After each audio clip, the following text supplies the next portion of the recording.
Hey nerds, join us on Discord and hit that subscribe button. Oh, I'm sorry. Forgot where I was. I'm Thessaly. Alma. Kellic. Flynn. Sika. And I'm your DM, Seth.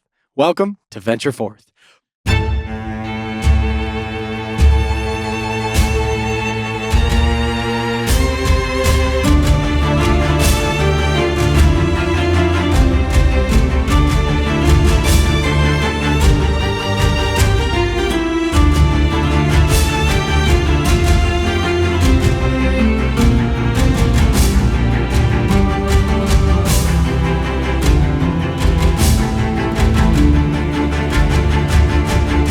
When last we left our heroes, we returned to the streets of Stillgate with our resident grave cleric, Kellic, having been festooned with new garments, a fresh hair trim, and 24 magically enhanced roses as he walked in his new boots toward the Monarch's residence, where his partner Thessaly was mid-practice for their joint evening out on the town.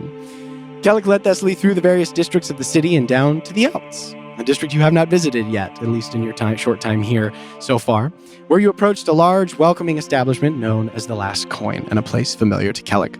There, you reunited with an old acquaintance in the form of Corey Killjack, the massive, if kind-hearted, head of security at the Last Coin, who on more than one occasion was patched up after a rough night by Kellic in years past. Together, Thessaly and Kellic danced, drank, and discussed events both recent and distant in the past as they enjoyed an evening to simply be together. Then retired from the noisy environment and headed into Shadehaven Park, where they enjoyed the quiet beauty of the butterfly sanctuary within, and Kellic shared a beautiful story about how love came to be in Elbor. Meanwhile, elsewhere in the city, Flynn finished up some errands and retired to his room, exhausted and beat down from his recent ordeal. And there he read a tome that he's carried for some time that discussed the history of the Ironlight Collective, its ties to the fall of Esther Grove, and searched in vain for another sentinel to unburden his most recent learnings about the Collective's past. But eventually found his way to sleep. Olma, several hundred miles away, finished up a day with Griff, spent learning the ins and outs of survival, bowmanship, and also learned a little bit more history about her family before retiring herself to her own home. There, she went down into Lady Alexandra's study and began poring over the various journals and books there, and in the process discovered some of Corvin's habits over the past years, his obsessions, and perhaps most importantly, discovered Lady Alexandra's theory that Corvin is somehow tied to the region surrounding Oakenspire. And while all of this took place deep within the bedrock of the mountains east of the city, in the sanctum of the Eightfold Path, Seeker began laying out the ritual contained within the scroll that he has carried with him these many years. So, Seeker, we return to you. Hi. Hello. You are deep within the sanctum. You are not attended by anybody right now. Again, Sanctum Cantiao of this temple having departed. And you see before you the large crystalline sphere. You have with you the components necessary in the arcane candles and the incense that you know you need in order to begin the ritual. And so, as you sit down here in this space within the inner hall of the sanctum, what do you do? I start with pulling out the incense, laying it out in front of me, setting out the arcane candles, and then I just want to I'm gonna make a pass around the orb, and I think it was changing colors, and just kind of want to see what I see in it, and take a moment with it. Yeah. So you see, the orb itself is in contrast to like your most recent experience in a large temple, where in the Temple of Famir everything is like very clear and the glass is like never clouded. Instead, you see this big, opaque, like cloudy sphere of glass. And within it, you see these like constantly shifting colors, back and forth between the 8 primary colors that represent the various schools of magic. And you see, again, kind of much like the plasmatic kind of like semi-solid / liquid appearance of your own magic. Every once in a while, the kind of extending outward and away from the 8 different walls of the sanctum here within, you see these like kind of tendrils of that plasma almost kind of like reach outward and like make contact briefly, and it kind of changes as it touches each of the various walls. And all of them are made from what look like semi-precious stones, like either like marble with bits of like garnet crushed in it for the red, sapphires crushed inside, and like this sort of like blue and white veined marble. And you can see like gemstones and various things set within the walls in this kind of like mosaic almost. But as you look within the crystal sphere, that opaqueness like shifts to your eyes and kind of like almost begins to take shapes. They're hard to discern, but they almost like when you're looking at clouds and you see the faint impressions of shapes before your eyes like snap and resolve it for what it is. You see like almost runes, like arcane sigils and symbols that almost like briefly come together in sort of the milky white opaqueness of it and then they're kind of like gone as they shift colors. And a kind of constant like slight warmth emanates from the sphere. As I get back around to my supplies, I want to just draw my finger close to it. What does it feel like? Like is it cold? Is it warm? Slightly warm, and as you reach your hand out, you can almost like, have you ever hit a tuning fork and you can feel like if you put your hand up next to it, you can feel that resonance? It's almost like that. Like you can feel kind of a faint vibration coming from it, and as you see the hairs on the back of your hand like stick up as it gets close to the sphere.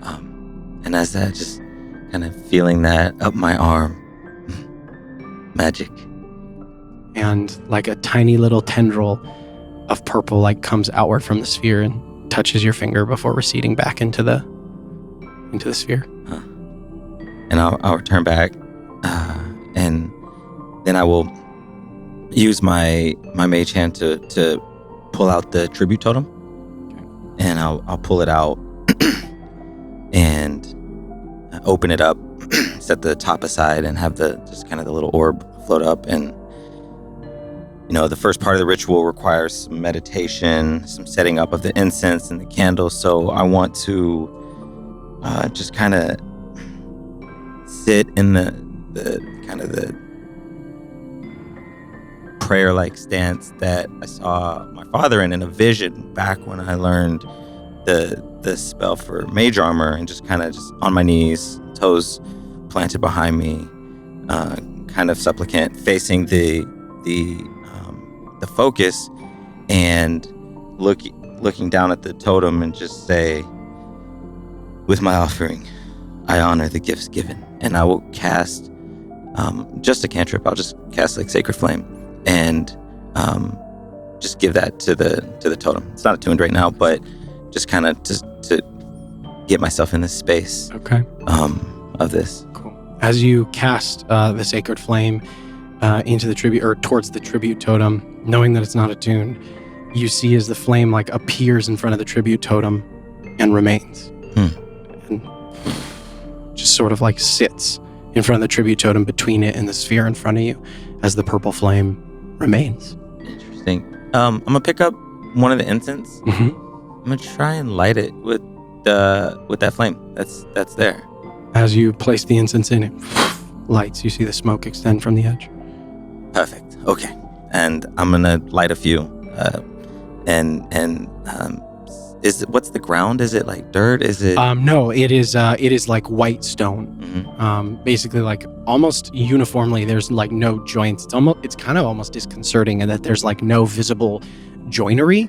It's just a like expanse of like almost pristine white marble flecked with like dots of like deep gray. Okay. So I'll find a way to try and I'll take off my backpack, and as I do that, I'm gonna look at my scroll, and is it silver or gold? It's silver. It's silver. Perfect. It's silver right now. All right. That's twice now. And I'll set it down, and I'll use the backpack to kind of just wedge like a piece of incense. I'll have like 2 pieces of incense lit and like up against it. And then I'll take an arcane candle and hold it up to the flame and light it and set it down.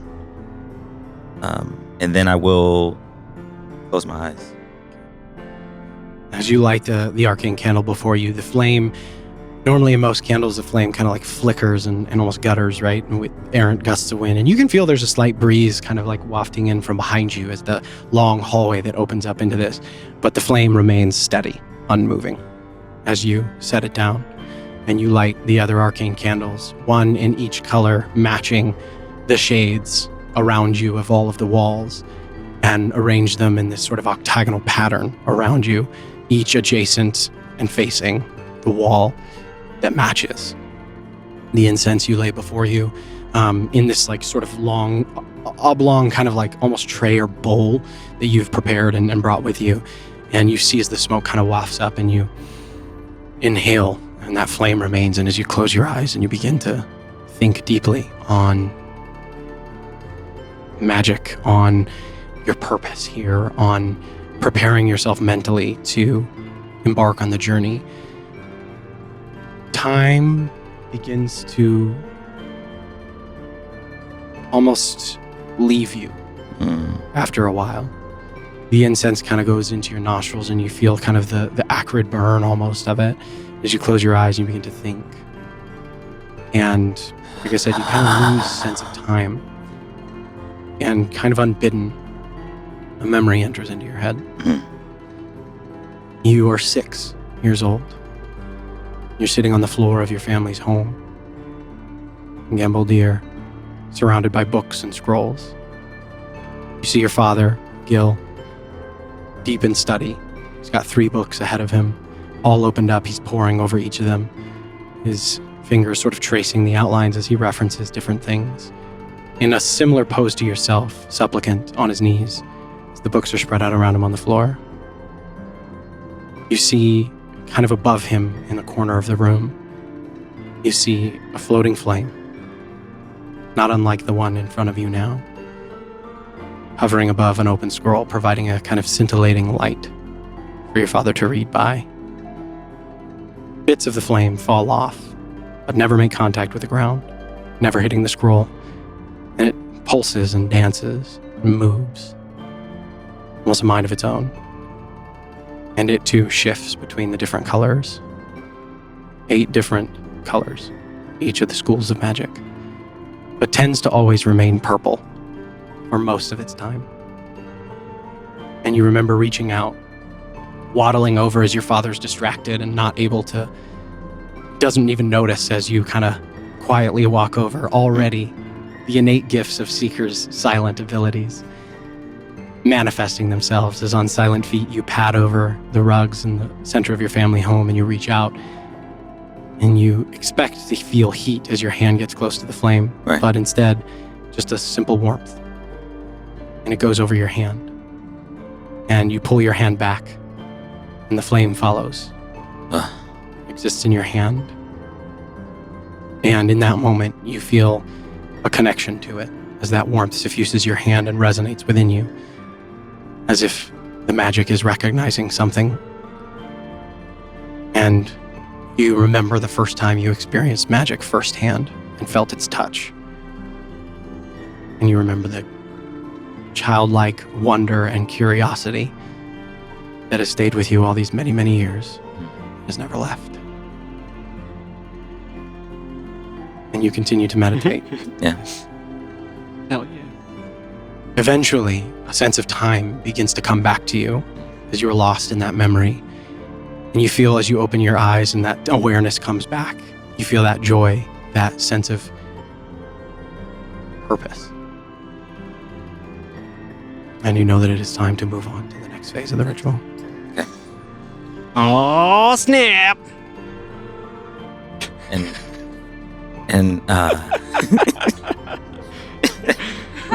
Shit. Unless there's anything else that comes to Seeker's mind during his time. no, I think having that time sense come back, I pull out the scroll and start studying Olma's notes and reading it over and over, and I am trying to memorize it, to understand it. And yeah, so I spend the next few hours doing that, and I guess the next hour or so doing that. And then, as I think I have it, or most of it, meditating on it, going back to closing my eyes, with my hands on the scroll, going back into meditating on it, and it's the purpose of this ritual, and what my connection to magic and to Laris and to all of this is, and that's where I take the next piece is study and then meditating on what these words mean and what they could mean as we move to face some stuff. You read the words, and even as you read them, you feel like the arcane charge of the power within them, now read by a priest of Laurus. You feel that similar feeling as like the back of your hand when you, that sort of like resonant tone, that sensibility of your hair standing on end, you feel that begin to envelop you. As the sphere in front of you, the colors pick up a little bit of speed, begin to shift, and the flame in front of you begins to pulse to match. And as you meditate on the meaning of these words and meditate on the trials that still await you, another memory comes to you. You're 8. You remember laying down for sleep. You feel the warmth of your bed around you as you slowly drift off. And the first time you dreamed about a white rose that burns with a purple flame. You see it before you, and you feel small and unsure. The fire burning around the rose scares you, and the darkness all around seems to encroach in upon you. And that childlike fear of everything unknown seeps in at the corners of your mind. But the rose glows with a comforting warmth, and you move toward it. And as you do, it grows smaller until eventually you stand before it. You pick it up, and the flame spreads over your hand and up your arm, and you are warm, and the light pushes back the dark, and you feel at ease. And you do not feel small, and you do not feel unsure. And you remember, again, the purpose that has always filled you. And in the times where you were unsure, you did feel that darkness encroaching in, remembered the gifts that Laurus has given. Then time returns to you once more. I am the rose. As you look down at your hand, as your eyes open again, faint purple flames flicker around your hands.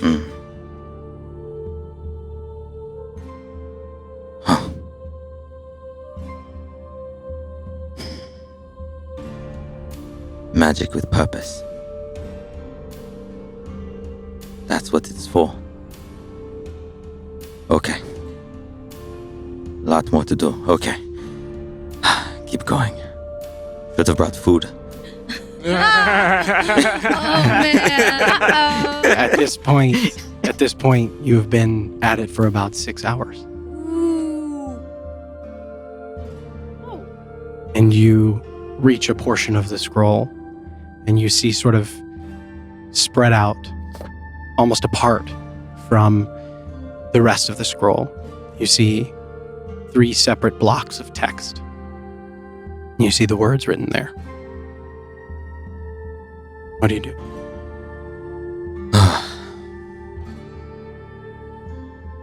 Okay, Laurus, let's do this.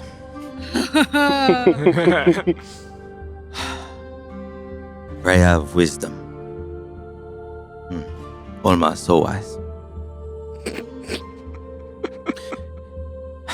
Laurus, grant me the wisdom to understand the mysteries of magic and the strength to wield it with honor. Prayer of protection. Laurus, shield me with your power and protect me from harm as I seek to deeper understand your gifts.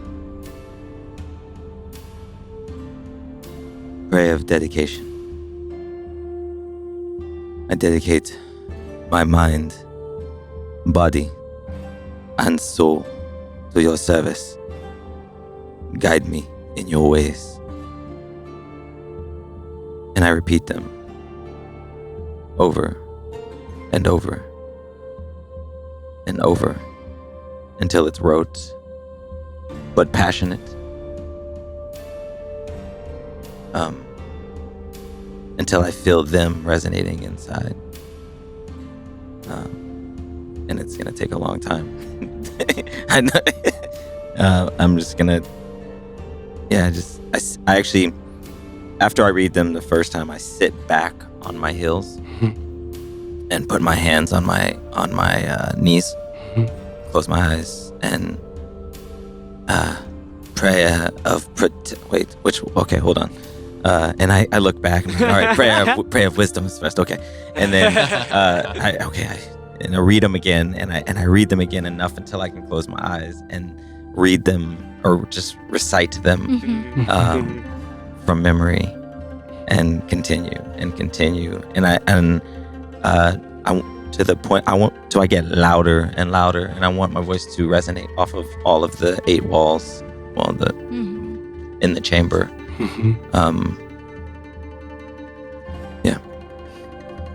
And for the next 5 hours,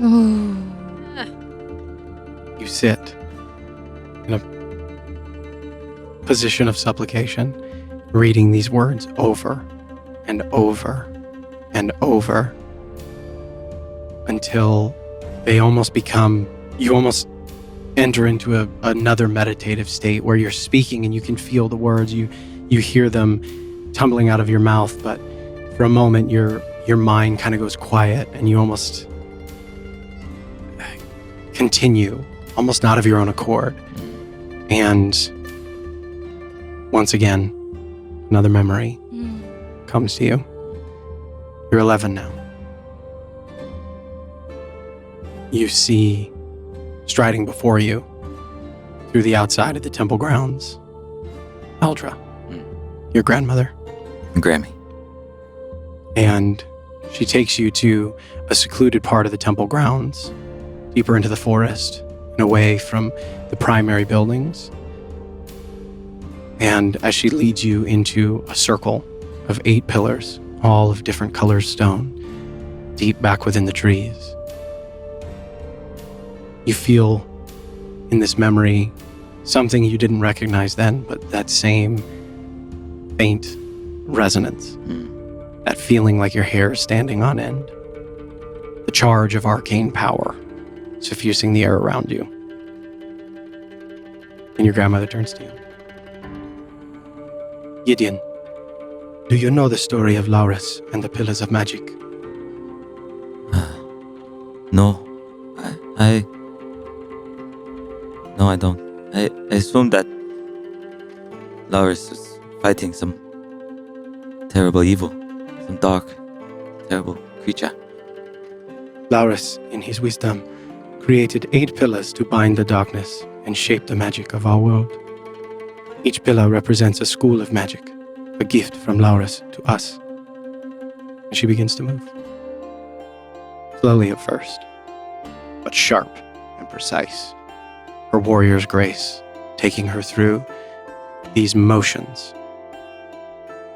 You see a display of martial prowess without weapons, just hands and feet. As much a display of physical discipline as it is some sort of magical invocation.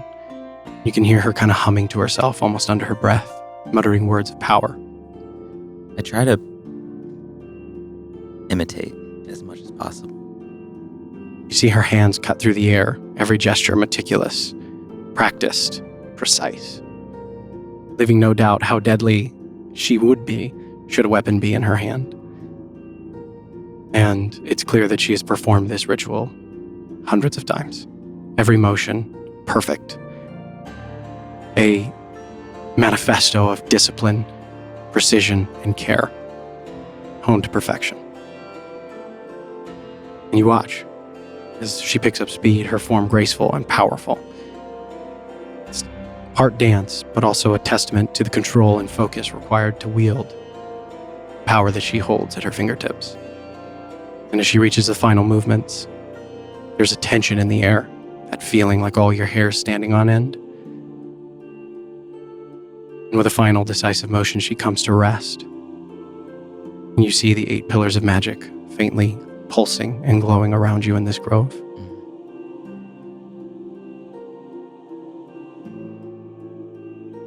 How do you feel?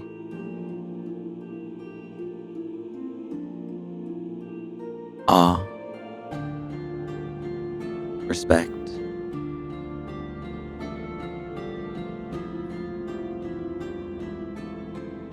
I'm a little boy watching my hero. Is what we are called to do. You will learn. When time comes back to you. As 5 hours have passed, and you mutter the final incantation, final prayer,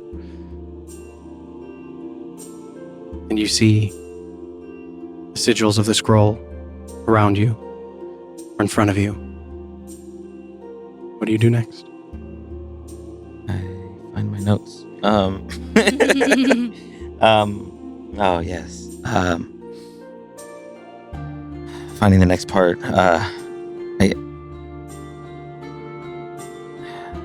I go to stand up. Oh, my knees. Shouldn't talk shit, man. That's how it happens. Be a cleric, your knees start. Be a Yeah, cleric, right. your knees- your Yeah, knee- you've been on him for 15 hours. That's what it is. How did we never put Yeah, those we together? put it together. You've done a bunch of rituals. It's a cleric thing. That's the sacrifice. You sacrifice your knee. I just I'm sorry. I shake them out, shake out my legs. I wonder if Kelly could do this. Wait, maybe he has. Huh. That could explain a lot. Okay. Huh. And then I'll light some more incense. I light the next candle. And I'll take... reading the scroll, I need to inscribe sigils around the focus. And they are there. And I'm going to take some of the ash from the incense that has burnt down. And I'm going to take it and mix it with some of the wax from one of the arcane candles. And actually, when I touch the arcane candle, what does the flame feel like? Hot, warm, yeah. Fire.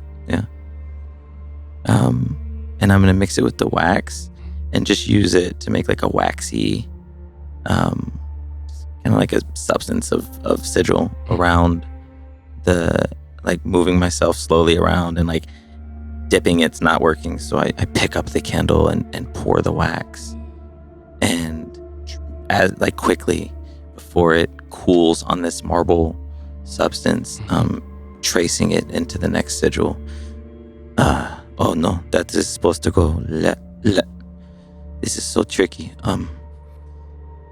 Scratch that out and kind of like pull out a dagger and scrape it off and try again.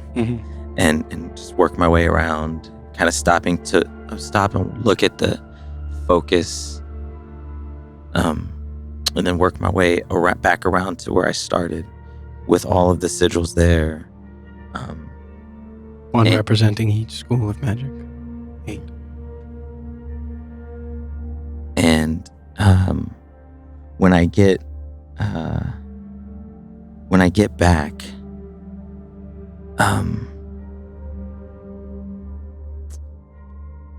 I start to imitate the forms that my grandmother was just doing in that memory. Very slow at first, trying to remember pretty sloppy. But thinking back to what Flynn has taught me about footwork and strength with a thrust and hips and power, and watching Thess thrust with strength, and I tighten my core and I focus and I get a little bit faster and a little bit more sure, and I remember the steps, and then I start to improvise a bit, where she was someone that fought with multiple weapons.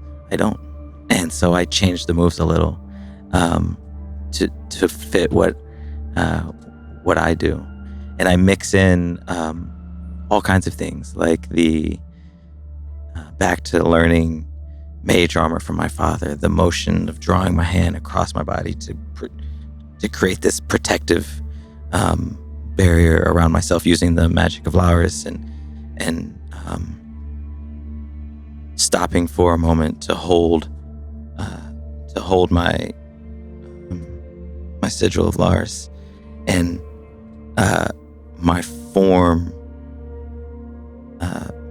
starting to that resonance, my entire form starting to hit that as there is just a hint of a blur of my form, but it's got this like plasmatic arcing at the edges, like the electric arcing, and continuing back with speed and force and fierceness, and determination, sweat dripping from my brow,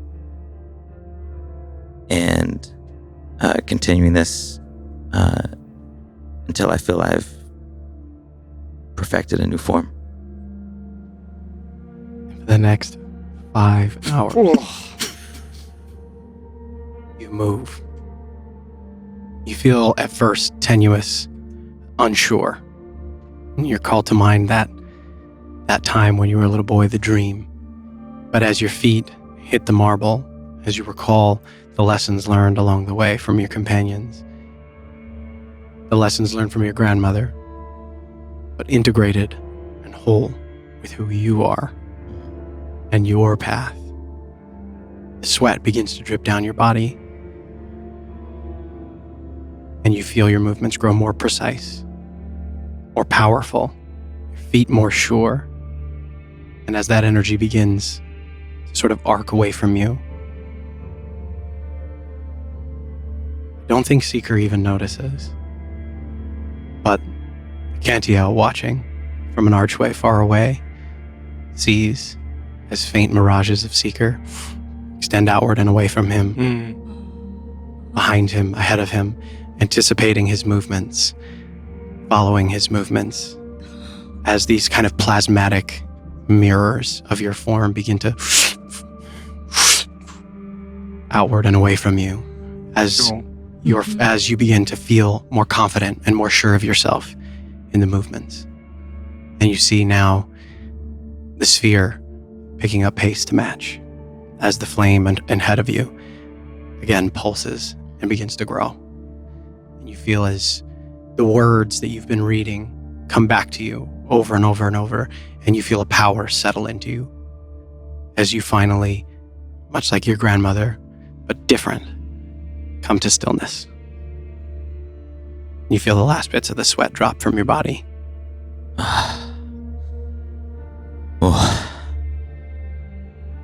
And you prepare for the final preparation of the ritual.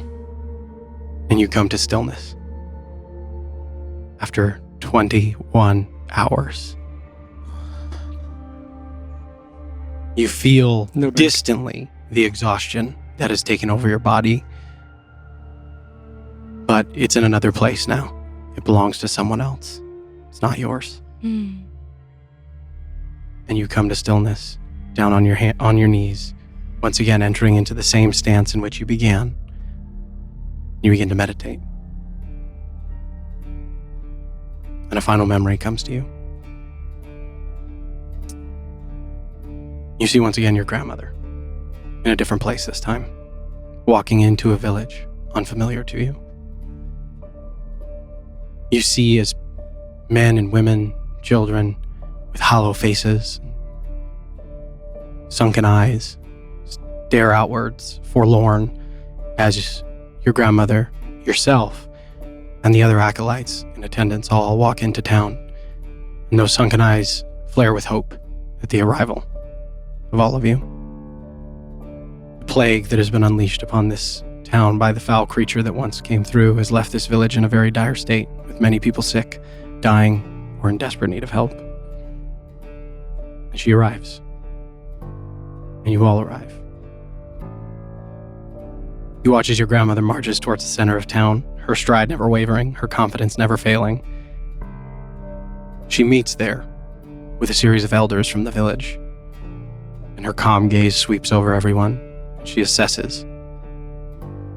She keeps everyone calm and safe, uttering words of reassurance, even looking at the various forlorn faces, the families so clearly broken by the arrival of the plague, hollow places where people once stood.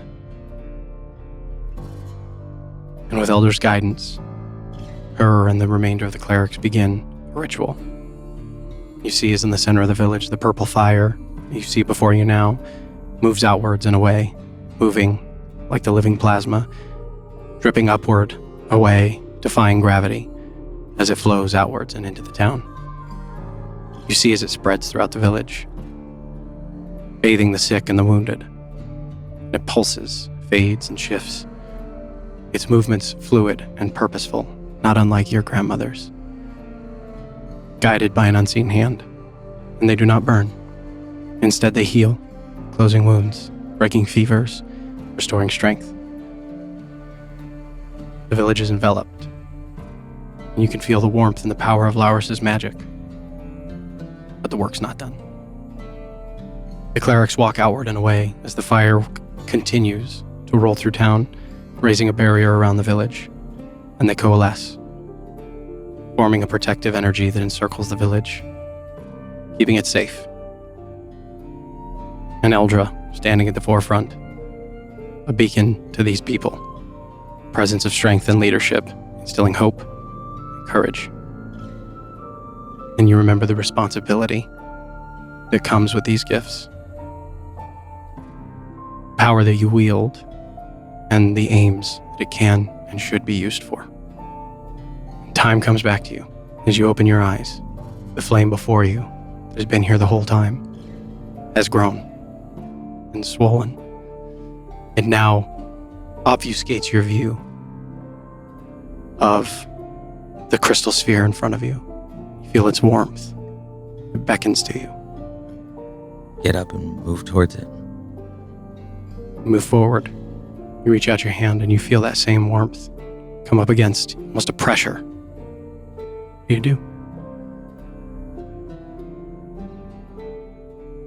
Pressing on it, feeling that pressure. Take both hands and press harder against it. And you step into the flames. And they consume you. You feel as the warmth comes over your skin, the bright flash of purple that fades to white in the warmth. And as your vision comes back, you see yourself, now a grown man, floating in that same darkness you once saw as a child. And there, where the rose should be, instead you see a towering white form, porcelain skin, long flowing hair, as Thalas, the angel of Laurus, who sent you here to Stillgate, stands before you.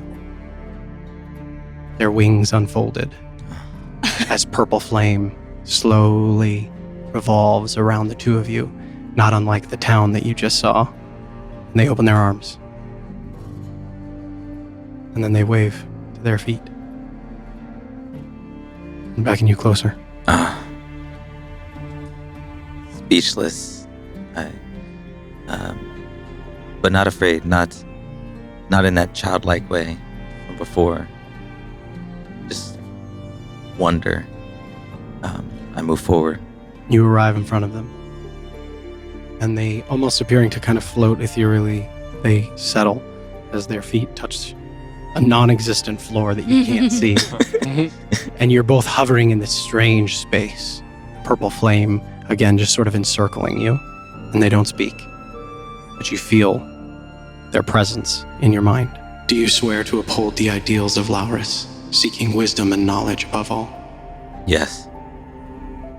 Do you commit to protecting the balance of magic and wielding your power with honor and integrity?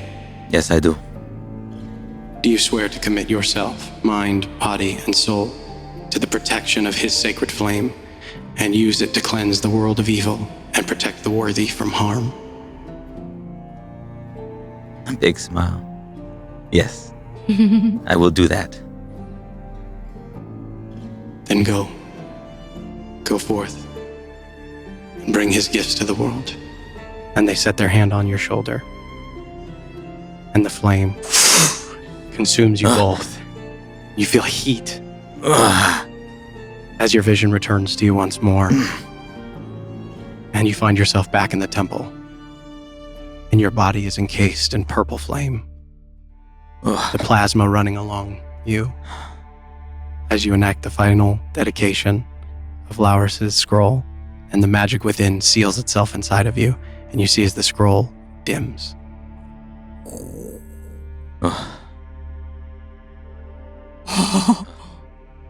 Your constitution score permanently goes up by 2 Oh! to a maximum of 22. Max 22? To a maximum of Like, 22. it'll count. You can go up to 22 Yeah. now. Holy Oh, it can. Toledo. You learn the defensive fighting style, Nice. and your armor class, as long as you're wearing armor, permanently increases by 1. And once per long rest, you may call upon the magic within the scroll to protect yourself in Laurus's sacred flame. You gain resistance to damage dealt from spells as long as it remains active, and anybody who hits you with a melee attack while within 5 feet of you will suffer 2d8 force damage. What? 2d8? Ah, Rad. And the exhaustion that you have so long Oh, avoided yeah. hits me. hits you as the 24th and final hour of this process suddenly crashes upon you. Oh. And the flames slowly, over the course of a minute, recede. And the last of the incense. Oh, so tired. Yet again. Oh. Okay. Oh. Can I sleep here? Can I sleep? Can I sleep here? Can I stay? And you see, sort of off in the corner, hands folded, you see Sanctus Cantiao, takes his name. Forgot about his name. Oh man, I Sanctus Cantiao Callan. Callan Vane. And he looks stoic, not entirely pleased, but a begrudging respect and maybe just the slightest bit of awe. Hmm. We have chambers that can be set aside for you.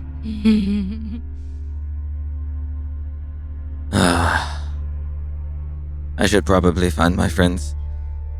The queen thing I was telling you about. We have stuff.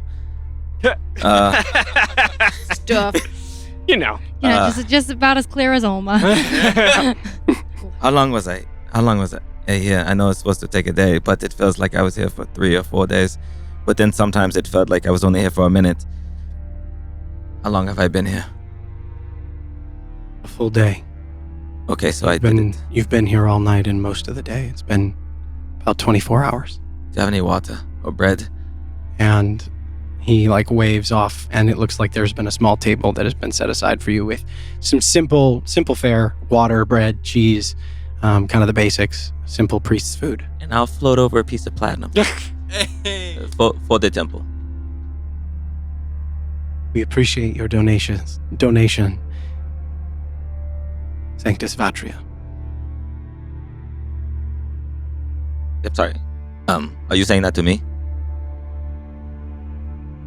Yes. Huh? Atria. Kantia. Vaj. Oh. As he speaks to you in the honorific granted to priests of Laurus, or the more militant arm of the faith, the more outward Yeah. acting. Oh. Dang. Yes. Of course. I knew that was going to happen. Thank you.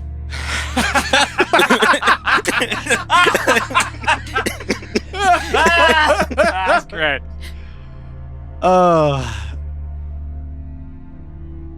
You're welcome. You ever need help? Agents of repair. Here. And a little vial of ink floats over. Hell yeah. You should be familiar with this, yes? Indeed. Perfect. All right. What else? So collecting my stuff. Incense. I will throw the trash. I don't know if I need this. Looking at my tribute totem, like I don't know. You know what? I'll keep it just in case. Load it into my stuff. Packing up. I'll just reach out my hand. They reach out and shake your hand. And I'll grip it hard. Mhm. Pull in a little bit. No? Mhm. How tall are they? A little shorter than you. Yeah, so I'm like 6'1". Because you're like 6'1". Yeah, He's 6'1". probably like 5'11". Yeah. So, not in a menacing way. I don't know if I can be menacing. He says. He said, You can try. I'm gonna tell you it's gonna be received. menacingly. Yeah. I'm just kidding. um, There are some people who are scary without trying to be. Mm-hmm. It's true. I'll pull him in, and like to the point where it's just a little bit uncomfortable. We don't know each other. Like I'm Mhm. inside the bubble, Mm-hmm. and I was just reminded the meaning of magic and what we have this power for. I know it's your job to stay here, but there are a lot of people who need your help. So I'm going to go find my friends and we're going to save the world. And maybe, instead of turning your nose up at people, you could help more. His ass. Seeker, make a persuasion check with advantage for me, Get please. him! Do it. Is it straight though? Because he's Oh. exhausted. Oh, I'm exhausted. Technically, it is It's straight. not a disadvantage. That's Sorry. Sorry. technically straight. Yeah, No, it's that's okay. all right. Good call. Good looking Straight out. roll. It's all good. That- That's good. That's good. Nice. Mm. Good. Not bad. I think it's Sorry. not bad. Not bad.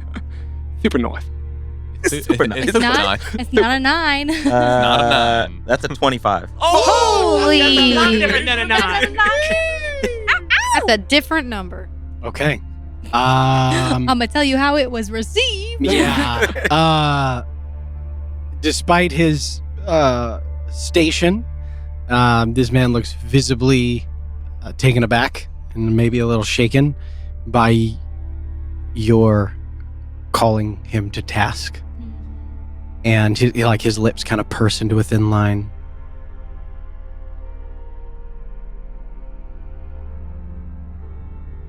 I will meditate on a responsibility.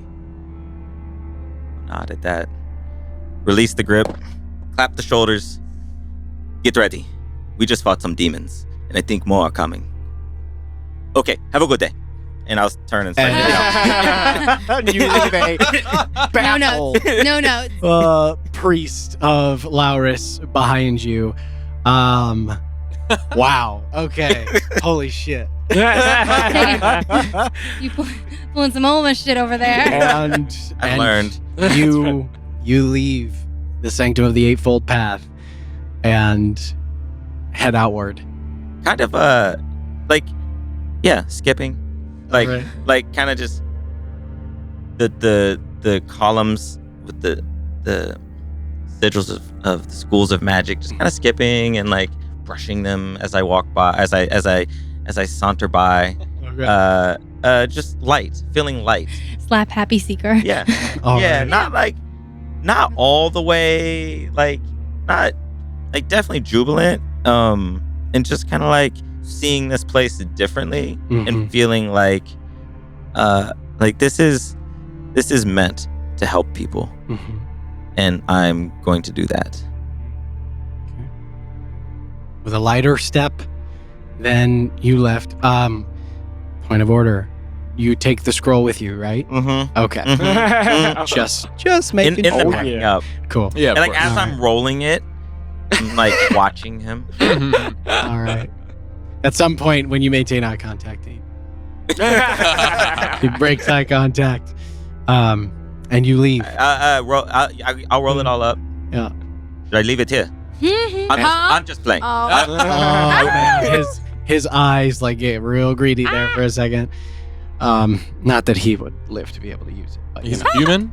yeah, he's human. But he doesn't know that. Yeah. Oh, I'm sorry. No, he is an elf. Oh, So yeah, so I good have it written here. Yeah. Oh, yeah. Elf. He appears to be in his late 50s. So Pretty he's pretty old. Well, appears to be in his late 50s. Oh, for now, like- so okay, got it. basically, So he could the be way I 300 equate it. or- Yeah. Well, I equate. I mean, yeah, I equate every 100 century for an elf is about a decade for a human. So Right. if he's in his, if he appears to be in his 50s, he's probably in his 5th century as an elf. And 'Cause, yeah. imagine a fucking human coming in and just doing this. Yeah. I've been here for 500 I've been- years. I've been Yeah, looking that's. for I mean, this. that's part of the reason he was kind of so Yeah. hostile. Not hostile, but hesitant and very, very not helpful. Maybe this is the check that he needed, doing Yeah. stuff wrong for 500 years. Yeah. Okay. Maybe you would have gotten the scroll if you didn't fuck up for 500 years. Yeah. Ooh. Man. Ooh. Louder for the people in the back. Get his ass. But with a Get much him. lighter step and Oh, shit. burdened with new power and purpose, you leave the Sanctum of the Eightfold Path. That's awesome, and you run off now a full day later to go find your friends. So we are gonna do a little time hop backwards. We got to figure out what everybody else was doing during this time, and we are gonna start. Thank you all for your patience. I know that Oh, yeah, That was amazing. That was took a bit, but that was awesome. Yeah, it was I had a great time with that. So, Flynn, you awaken earlier on the. Oh boy, guys, we're on the 6th day of Famiris now. I think Aw, officially. baby. Walking along. 6th day of Famiris. Hanging out. Is this the day the sun explodes? Chilling. Aw. I'm just playing. So, you awaken early in the morning, as was your intention. You went to bed nice and early last night. Your exhaustion level is gone. You are still at a -1 penalty to all of your D20 rolls. The last lingering effects of Zorel's tearing of the bond between you. But you awaken in your chambers within the Monarch's residence, the faint morning light just coming into the windows. The day is yours, sir. What are you doing? Waking up, feeling a little bit more invigorated, not feeling that exhaustion anymore. To an extent, I feel something, but You're not exhausted. You're just at a -1 penalty. yeah, I kind of get up, I'll do some stretches, I'll feel how I'm feeling, and kind of realize that I'm probably ready to get back to the practice that I wanted to be doing. I'll notice my bag and my sword kind of leaning up in its sheath next to the door. Smile and kind of grab it. But I'll see that book sitting on top of my backpack, and I've set it there the night before as a reminder to go and check on. So. Quickly. And I'd like to try and find a library or anywhere that there would be some kind of history, like a bookkeeping, anything like that. I want to do like one pass before I go off to do what I want to do today and see if I can find anything more information about this. Yeah. As if you ask. Yeah, and then I'll you just say ask around. a I'll library. find Jordan if he's in the... Yeah. Jordan. Yeah, because he's staying around, right? Yeah, he's if you ask for him, he appears a very short time Jordan! later. Yeah. And then you just 30 seconds go by, you see him come around the corner.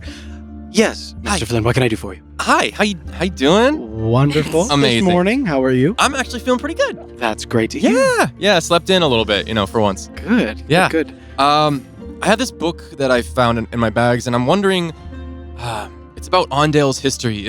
Would you know of any libraries or anything like that would maybe specialize in that, or have more information on Ondale as a whole? Or Well, there are more libraries in Stillgate than I dare say any other city Yeah, in I figured there'd Elbor. be a lot, so maybe I But- can narrow it down.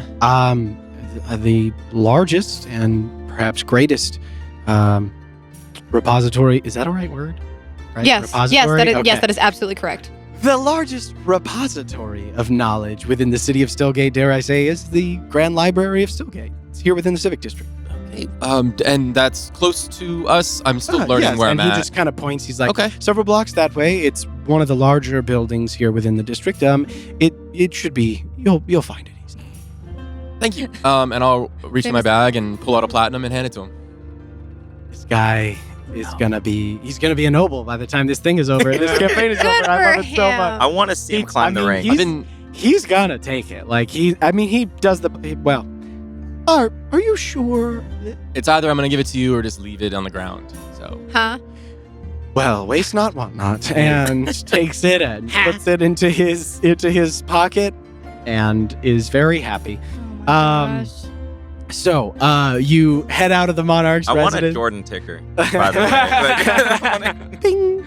But you head out of Yeah, the funny Monarch's Jordan has residence in the funny direction names that over you were told to go, and pretty quickly you I'll go find the large. yeah, you walk like a few blocks and you see a what can only be described as like basically like it's tiered. It almost looks like 4 separate tiers. And it's this sort of huge building, kind of like that rises up and is capped by a dome of what looks to be like some form of like pure brass or perhaps gold.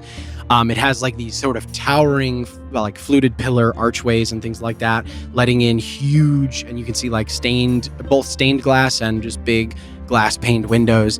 And it's very large and round, and it looks like a tiered cake almost that goes up and up and up. Probably like 100 feet tall. No, taller. Yeah, probably, I don't know, somewhere around 200 feet tall. Probably something like that. It's massive. But gets pretty narrow towards the top. And it has a big set of white marble steps that lead up to 2 huge wooden doors that are flung open at the moment. You can see people like sitting out on the steps reading books, and you can see people are coming and going inside and out. But yeah, as you ascend the steps and walk into it, you see before you like a small kind of desk. There is basically a walkway of white marble that extends outwards and around from you. And then sort of behind this desk is another set of steps that leads down into a large open area where there are like many, many tables that are and you can see people in various robes and all kinds of different like outfits that are sitting at these tables with books. You can see people with carts that are like bringing books, picking them up. It's kind of a hub of activity. You can see that in lanterns that are affixed to tables, you see small crystals that glow with faint light. There are no flames present in this area. Good to know. And you don't see any like fire anywhere. But you see a sort of a small, like an older male. He appears to be human, with kind of that nice, like sort of balding pate, the little horseshoe of hair that goes around, spectacles on the front, wearing what looks like just simple kind of like light brown robes. But looks up as you kind of approach and just kind of waves at you. He doesn't like stop you or anything like that. I'll walk up to him. Yeah, and as you kind of approach, he sees that you're like approaching him and have a question. So he's, yes, what may I do for you? Hi. Hello. My name's Fellowweave. Hello, my name's Gerald. Gerald, nice Yes. to meet you. Yeah. It's a pleasure to meet you. So don't want to bother you. I'm sure you're busy. I just was quickly running by to look for more information about the history of Ondale. Of course. More specifically in relation to this, and I'll tap my shoulder pad and show him the symbol. And he kind of like puts his spectacles down. Because we're in Ondale. I'm so sorry. I'm unfamiliar. Would you get a? He rolled a 2.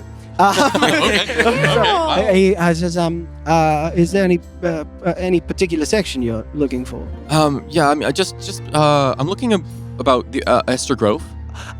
Northeastern Ondale. Yes. Yeah. 3rd tier. Up that way. And he points sort of like up into the building, and you can see now like rising above in like slowly smaller and smaller sections. You see like these what's the word I'm looking for? Like stone balustrades that are also made from the same white marble. Go up to about the waist that are encircling this large area in the center, and then it's basically like concentric circles that go further and further up. And everywhere you see shelves of books. Like there are thousands upon thousands of books in this place. And he says, yes, third tier, western side, you should be able to find that's our historical section and largely relates to historical treatises and that sort of thing. Okay. Gerald, thank you. Of course. Of course, the rules are you cannot leave with anything in your possession without, of course, first ensuring that you meet with one of our clerks to ensure proper records are kept, and we must know about all books. Be forewarned, if you've never been here before and you try to leave without properly checking it out, it'll be a quick trip with a still guard for you. Of course, yeah. Wonderful. Not planning on anything bad. Thank you. Very welcome.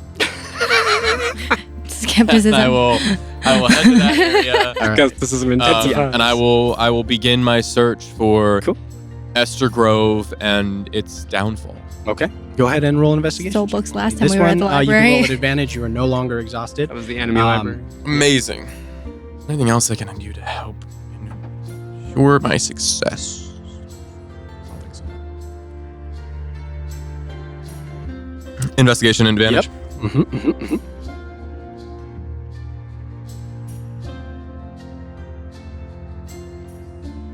12? 12. As you go through, you go through lots of different, lots and lots of different texts. Most of them, some of them are pertaining to particular towns, conflicts, wars.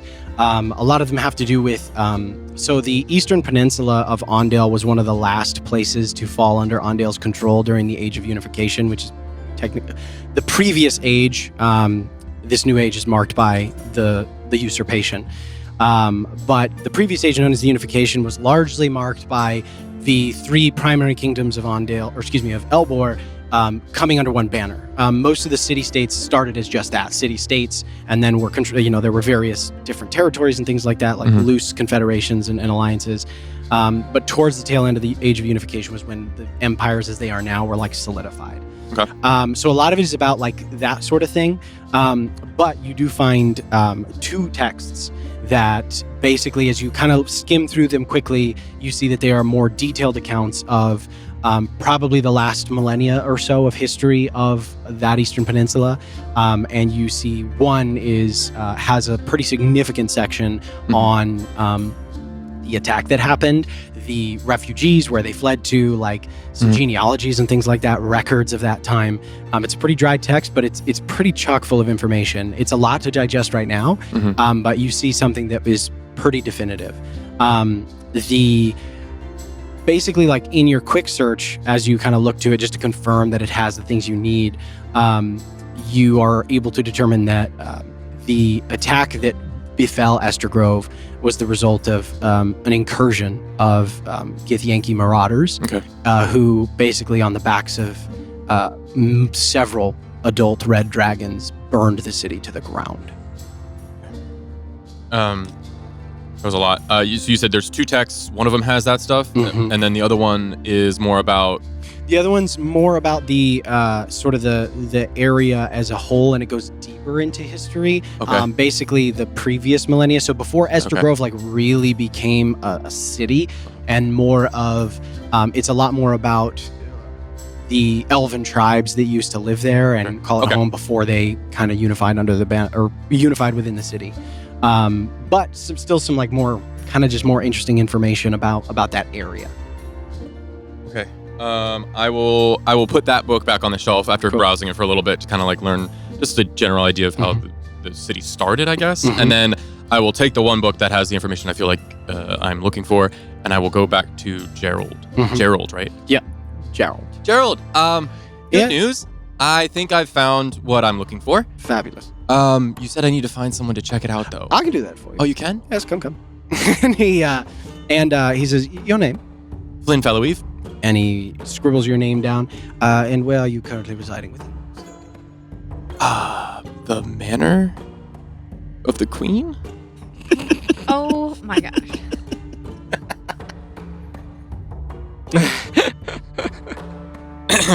I'll straighten my.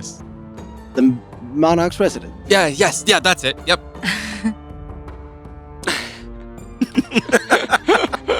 Do we have little thingies? Do we have, like- You do actually have some. I don't I remember. believe you have. Oh man, what was it? Okay. So you Don't I don't even. remember Then you don't what it remember. was. I was just remember. trying to be I feel like there helpful. was My something she apologies. gave you that was like official. There was like a writ, I but I think don't only one of you really has it. I remember. don't know. Yeah. I That's don't fine. That's fine. Sorry. my Anyway, apologies. he looks at you very well, and he like writes. You can't tell. Like he definitely doubts, but he's like not enough to like. You know what I mean?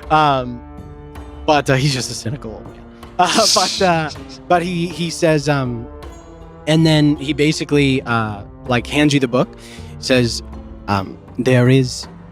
Please understand that all of these books here are magically linked to the library itself. Should you return it, you have 2 weeks by which you can peruse the book, after which time its due date will come due. And you should return it. Got it. And if I don't, are there late fees? Yes. What are the late fees? Well, they can be substantial. For the cost of checking out the book, there is no charge. The Grand Library of Stillgate is sponsored by the Monarch. But late fees incurred are 1 silver piece per week that you have the book in your possession beyond its required return 1 date. silver per week. Got 1 it. silver piece per week. Bring it back after we drop off Stacy. Yeah. Got it. So never. So, yeah. You have 2 weeks to read the book before you have to return it. And he's insinuated that there is some form of magical ability, like tracking course.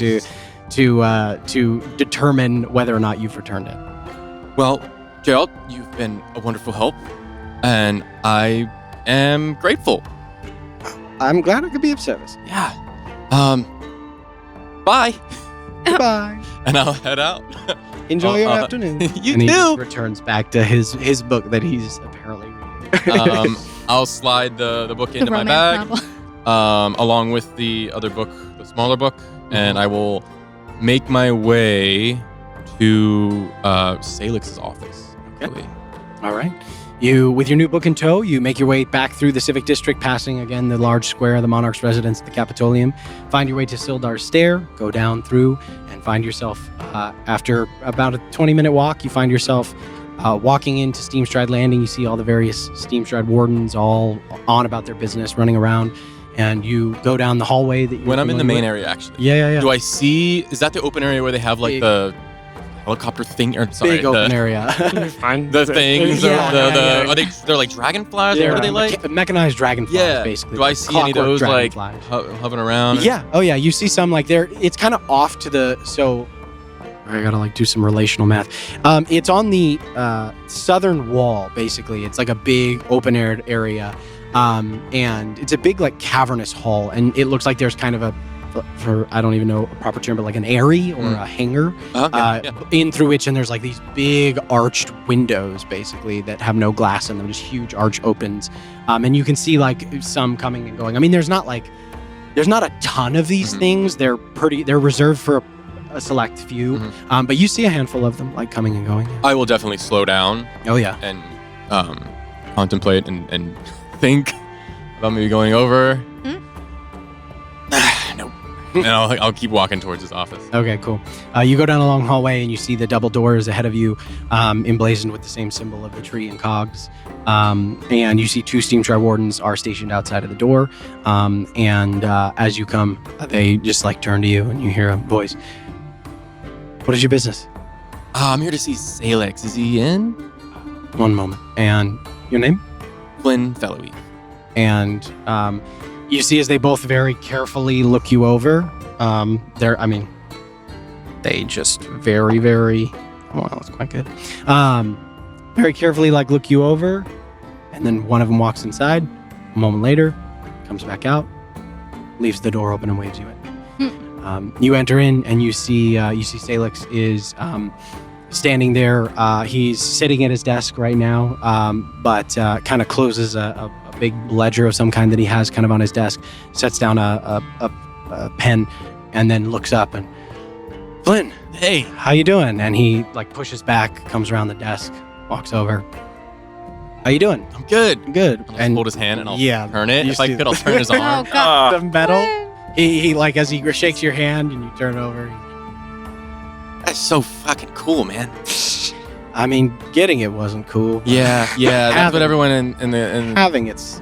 party is saying. They say it's gonna not be fun, but it looks really cool. I mean, if you want to get your arm blown off, go ahead. I mean, there's still Oh my time for that. God. But no, I'm Is there here. time for that? I'm Well- here actually for something else. I'm wondering if maybe you'd be able to help me. I know you're busy, but we've been through a lot, Mhm. especially the past week. It's Yeah. been crazy, and we were. Oh boy, how do I start this? We were fighting with someone. I guess is a good place to start, and they were able to control the battlefield and talk to their troops and move around really well. Basically, I know you are a war hero or something, and I fought with you briefly. I need to get better. I'm here wondering if you can help me do that.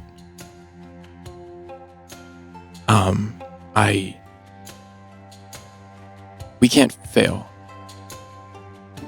And I need to keep them safe. And we're kind of a team. That Here part. you go. We're learning. And I'm wondering if there's anything you can teach me to maybe.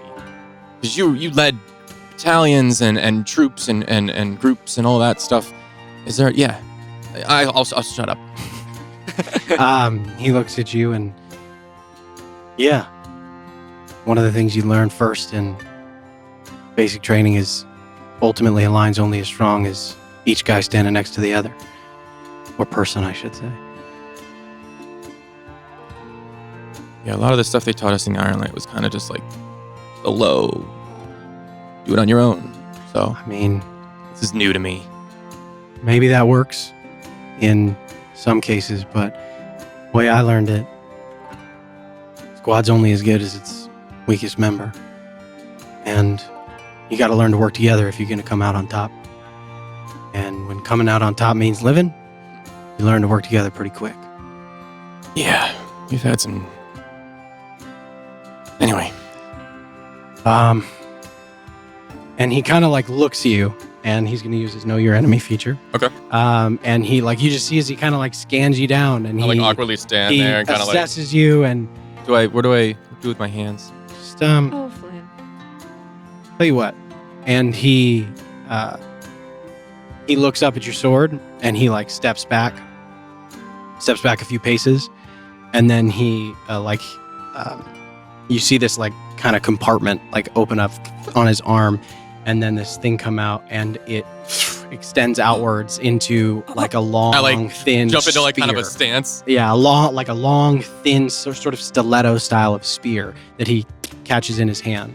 Whoa. And then from the armor on his left arm, the clockwork armor, you see is like this kind of small buckler shield, kind of not unlike the one that you use, is expands outwards and around, kind of opens up as the artificer crafted armor that he has provides him with his weapons.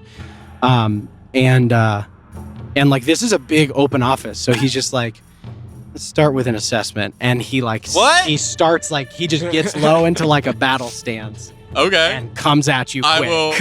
I will bonus action summon my sword. All right, cool.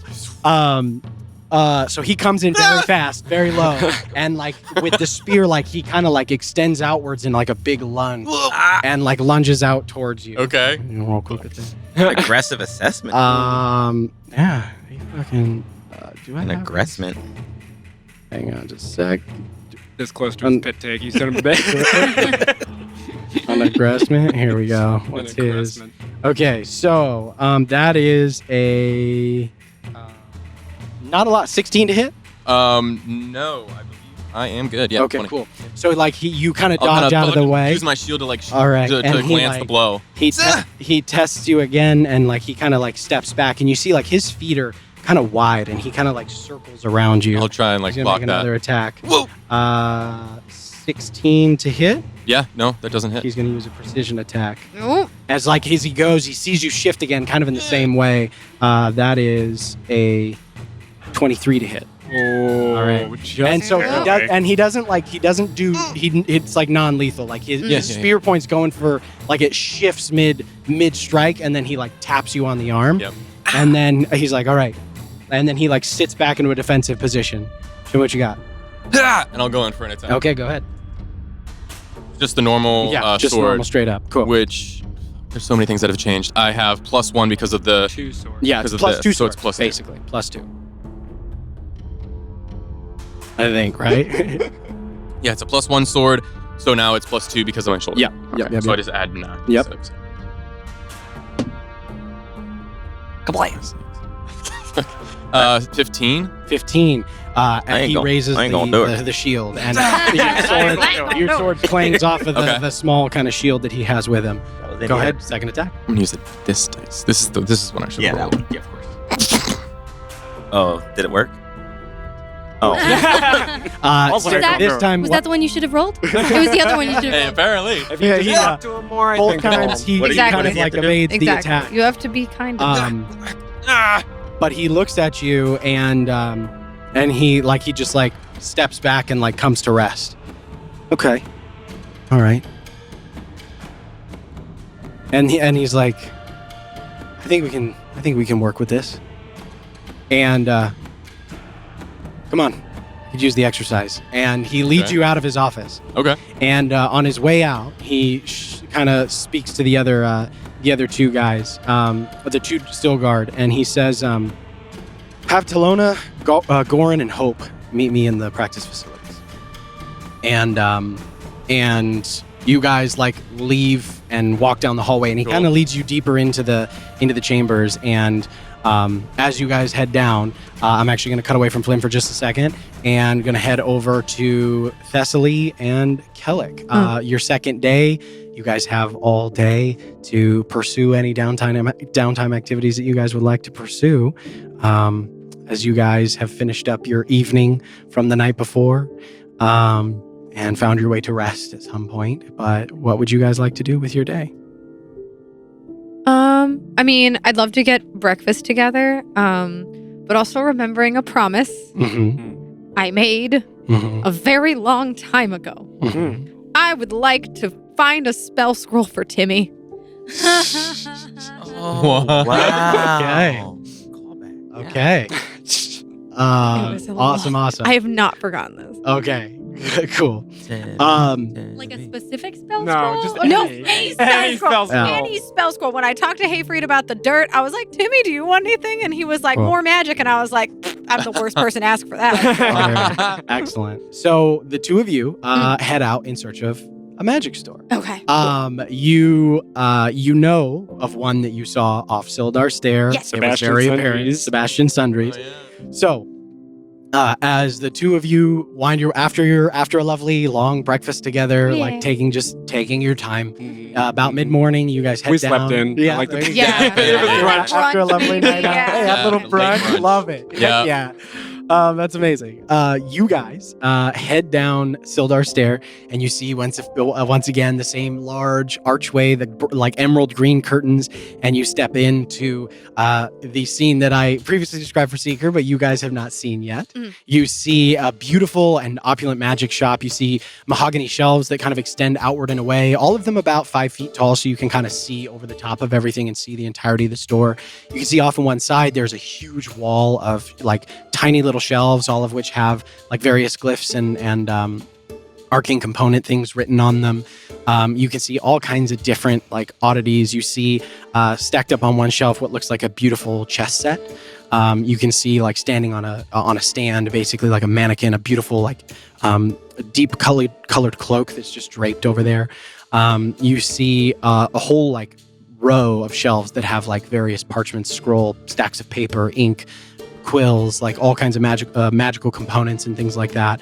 And just a smattering of all kinds of different things. You see actually in a shelf a couple of like large gems that are kind of on those individual little gemstone stands. Nice. Smell And the tea.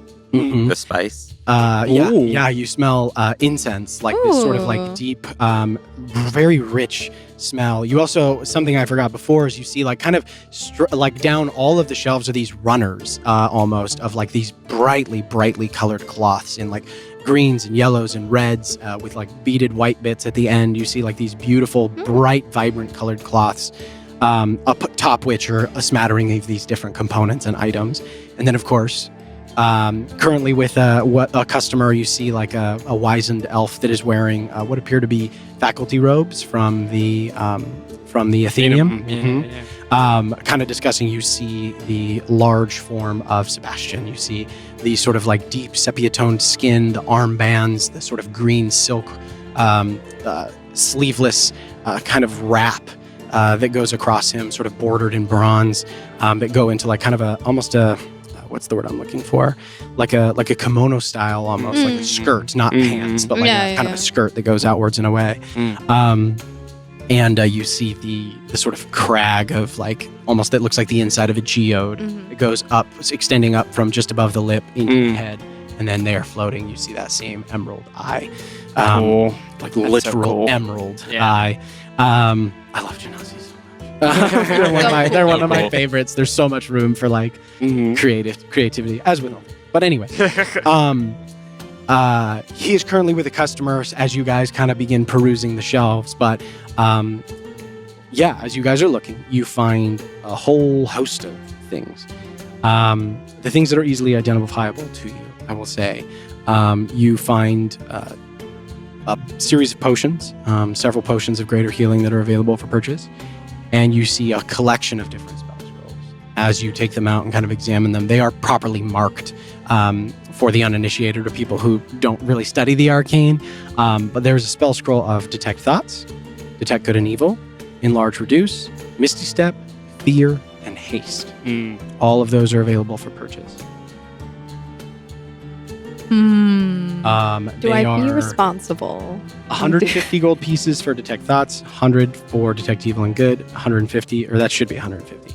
So it's 150 for Detect Thoughts, Detect Evil and Good, Enlarge Reduce, Misty Step, and then 300 gold pieces for Fear, 350 gold pieces for Haste. That makes sense. Yeah, that's Which one would you want? Wait here, I feel that the detect thoughts. that could get a little dicey. Well, I'm it's also not- just not that exciting for the lad. Like, give him something fun. Right, I think I want to give him something fun, but not something that's going to get him in too much trouble. Aye. I mean, someone who can, do this spell innately, and I point to the Misty Step Yeah, one. I thought that might catch your eye. It's been quite useful, but maybe I don't want to get him something that I would want if it's not what he would want. Do you know what I mean? That is very thoughtful of you. What do you think? Well, maybe enlarge, reduce, since he's such a slight fella. He is. I'm worried he would use that to Hayfried's detriment. Well, Although, to be fair, he could use any of these yes. to... That's true. He's a good boy. I don't know that he might hurt himself. But that's not really. It is also handy if there is something large you need to shrink. And you hear this deep, resonant voice from behind you. If he is a slight fellow, as you have said, perhaps he can shrink something, make it easier for him to move. That is an excellent point. Thank you. Thank Hello, you so much. I am Sebastian. Oh, Welcome hi. to my store. Pleasure to see you, Sebastian. He like just kind of opens his arms. He doesn't reach to shake your hand. He just kind of like spreads his hands. Is there anything that you need help finding? No, I think we've got... Well, is there something that you need help with, dear? Oh, do you have a section for spell components? I just need to pick up a couple items. I would not be a magic shop owner if I did not. Of and course. he like he pulls you over and like shows you the area where there are.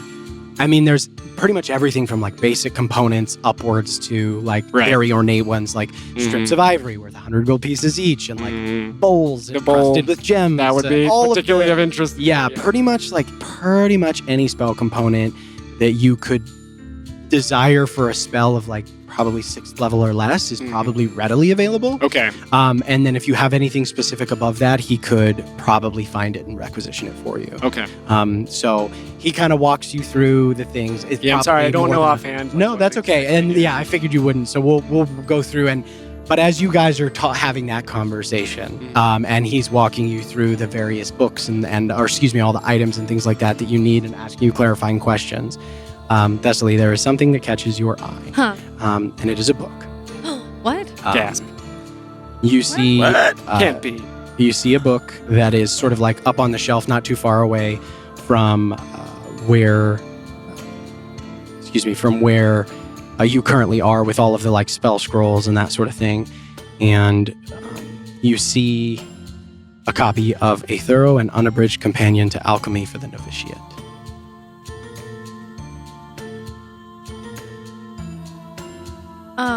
Okay. I get a little emotional. How far up is it? It's reachable. Okay, I reach up to get it. What's the price on it? It is 20 gold. I'm gonna get that for Timmy also. Cool. You grab that, and you also grab the spell scroll of Enlarge Reduce. Yeah. And As well. join Kellic and Sebastian as they wrap up the various. Yeah, you guys It's falling out. You're like, oh. It's a bunch of incense. Do you need some help? I can carry. No, this is the right passage. Masters got to carry their components. But you are able to purchase everything that you need. The total cost for everything that you have is 170 gold pieces for the items that you've purchased. Okay. And then we'll have to sort out Sure, yeah. later at a later time what everything Kellic needs. But yeah, you guys are able to. What do you have there, Tess? Find a book? I did. Was I think Timmy might like it, and I like show him the spine. Oh, all right. Caught my eye. My younger sister Hazel always wanted to actually study here. This was the first book I was able to buy her. After I started making a decent amount of money painting, so we didn't have money for things like that growing up. Yeah. Maybe add it to the gift with Timmy. Maybe he'll want to learn some alchemy. I mean, maybe Alma would appreciate a glance at this as well. Or maybe, right, I'm sorry, I'm just a little... She's quite no, of course. And I like wipe my eye. I'm like, that makes so much more sense. I'll give it, yes, I a try lovely to like thing steady for them. I put my hand on their shoulder. And let's give that to Alma. It's a very big book. It is huge, yeah. It's like a big old thick boy. Yeah. Hopefully she can stay focused enough to get through it. Right. Maybe Brim can help her with that, or go to the monastery for like a study session, or Yes. I don't know. That would be lovely. But you're right. Yes, I'm fine. I just sometimes things just hit you, you know. I do. I think after all these years, I still just don't expect them. And it's the silliest things, the simplest things. Yeah. For me, it was the masonry the other day. Or The- yesterday, I suppose. The masonry? Aye, in the castle, just outside the Queen's office there. My father was a stonemason. Oh, He met my mother building a temple. that's beautiful. It's weird, I couldn't wait to get away from him. Now I just wish I had cherished it more. Didn't get that much time.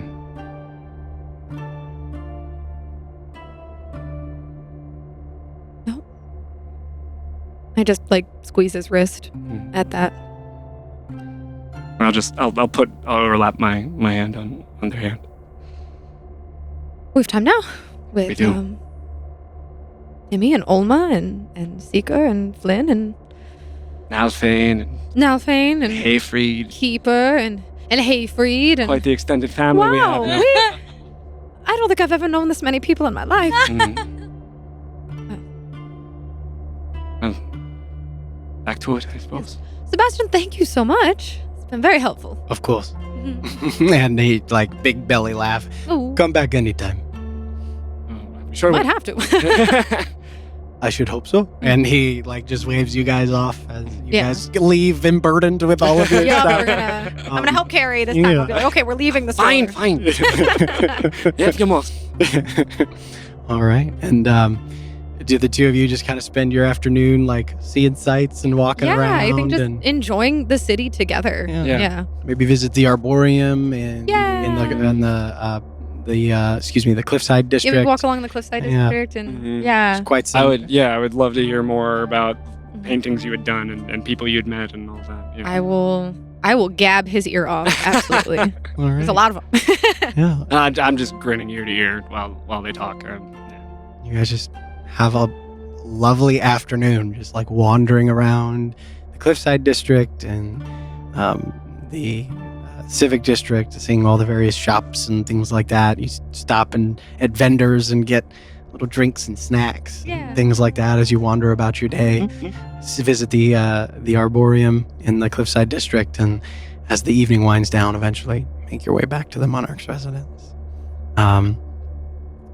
But we will return again to Flynn. So, Flynn, you are led through the cavernous hallways of Steamstride Landing, and you arrive at like what appears to be a large sort of open air chamber. And this immediately is familiar to you.